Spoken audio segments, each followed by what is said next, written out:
அனைவரும் வாழ்க வளமுடன். வாக்காளர் கணக்கீட்டு பட்டியலில் உங்கள் பேர் இருக்கிறது. சரி, உங்கள் பேர் இருக்குது, சேர்த்தாச்சு உங்கள் பேரை, கவலை இல்லை.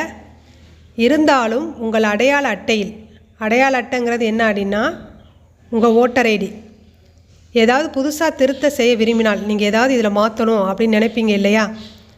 ஸோ அதை எப்படி மாற்றணும் அப்படிங்கிற பற்றி தான் இந்த வீடியோவில் பார்க்க போகிறோம். அதாவது முகவரி, உங்களுடைய அட்ரஸ் தப்பாக இருக்கலாம், டோர் நம்பர் தப்பாக இருக்கலாம், வீட்டு நம்பர் தப்பாக இருக்கலாம், புகைப்படம் அந்த ஃபோட்டோ உங்களுக்கு பிடிக்காமல் இருக்கலாம், வேறு ஃபோட்டோ வைக்கலாம்னு நினைக்கலாம். வேறு ஏதாவது திருத்தம் இருந்தால் திருத்தி கொள்ளலாம். உங்களுக்கு எது தவறாக இருக்கோ அதை திருத்தி கொள்ளலாம். அது திருத்துறதுக்கு நீங்கள் என்ன செய்யணும் அப்படின்னா, படிவம் 8 இருக்கு இல்லையா, அதை வாங்கி பூர்த்தி செஞ்சு கொடுத்துருங்க.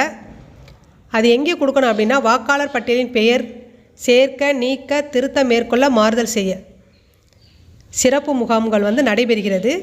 அங்கே நடைபெறுற இடத்துல நீங்கள் என்ன செய்யலாம், எதை மாற்றணும்னு நினைக்கிறீங்களோ அதை மாற்றி கொடுக்கலாம். எந்தெந்த நாள் நடைபெறுகிறது அப்படின்னு பார்த்தோன்னா 27, 28, அப்புறம் 3ஆம் தேதி 4ஆம் தேதியும். இதில் 4 நாட்களுமே சனி ஞாயிறு விடுமுறை நாட்கள் தான். அதனால் நீங்கள் எதை மாற்றணுமோ அதை போய் மறக்காமல் மாற்றிடுங்க. மறக்காமல் என்னுடைய சேனலை லைக் பண்ணுங்கள், ஷேர் பண்ணுங்கள், சப்ஸ்கிரைப் பண்ணுங்கள். உங்களுக்கு ஏதாவது சந்தேகம் இருந்தால் கமெண்ட் பாக்ஸில் சொல்லுங்கள். ஓகே மக்களே, தேங்க்யூ வெரி மச்.